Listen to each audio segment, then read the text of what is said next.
Jim Nash, thanks for joining us on the program today. Certainly, glad to be on. Well, let's talk about this idea of green infrastructure over gray infrastructure and how this could have had an impact if it had been implemented last week when all those heavy rains dumped Oakland County. Well, this is really a new approach to these kind of issues. Just in the last 5 or 10 years, really, it's become more accepted in a way of approaching it. Really, what we're trying to do is, traditionally, we've built big pipes, big facilities, big concrete facilities that direct water and clean it and then send it off in another direction. Generally speaking, this is for combined sewer operations where the septic and the stormwater are going through the same pipes.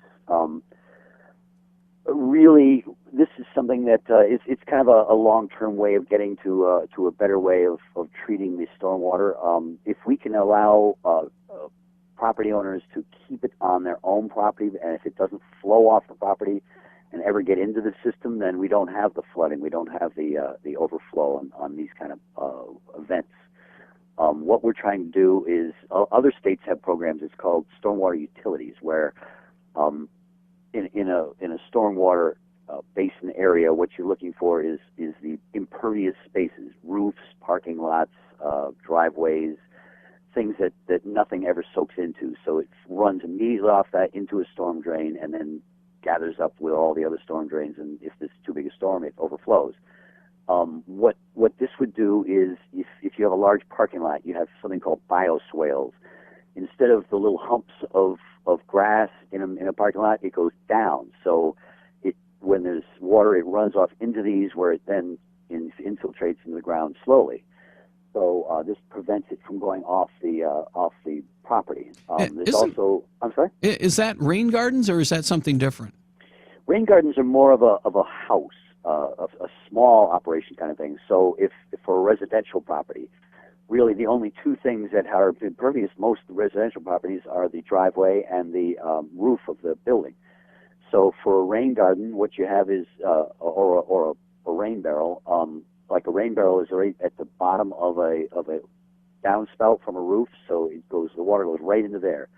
Then you can use that for your garden or for anything else you might use untreated water for. And in a rain garden, it comes off your roof, goes across a little place of lawn, and then you have a little garden where natural plants are that have deep roots.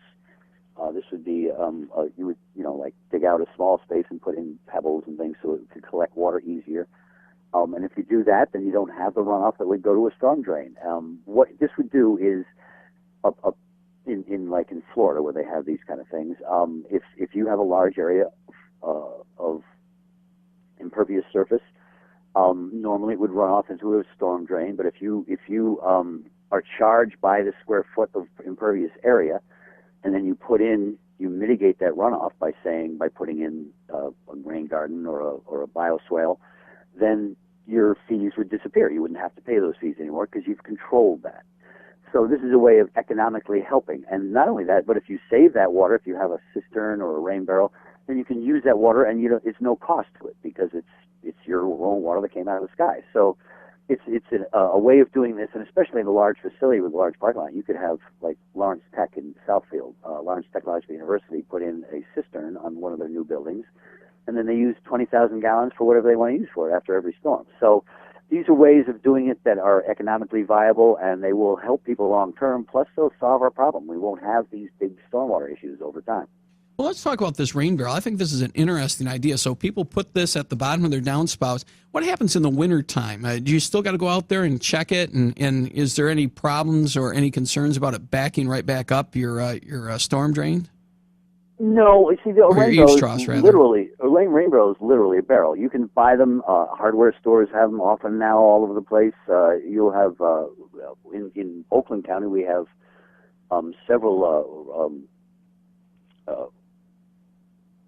Like the Clinton River watershed, we have watershed councils, and they will often go out in events and take out rain barrels and sell rain barrels. They're large barrels, anywhere from 30 to 55 gallon barrels. That it's just a little thing they put on the top that your downspout will fit into, and it just fills it up. In the winter, everything freezes. It really has no effect. Okay. When it thaws, you'll have water in the barrel again.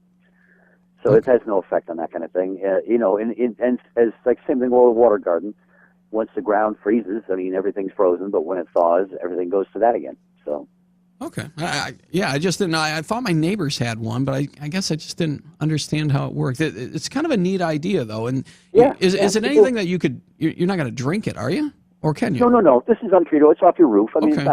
it's not like poison or anything, but it's non-treated water. I wouldn't drink it or anything. But people use them for gardens. A lot of people do that. Yeah. Okay. You know what I found really interesting about this storm that hit is that this was a storm that would only occur, once every 294 years, the amount of rain that fell? There's a statistical calculation that you use, and it really doesn't mean that you won't get this storm, but every 294 years. It's just, what it is a statistical thing. For every year you have in a storm like this, you would have a 1/3 of 1% chance of that happening.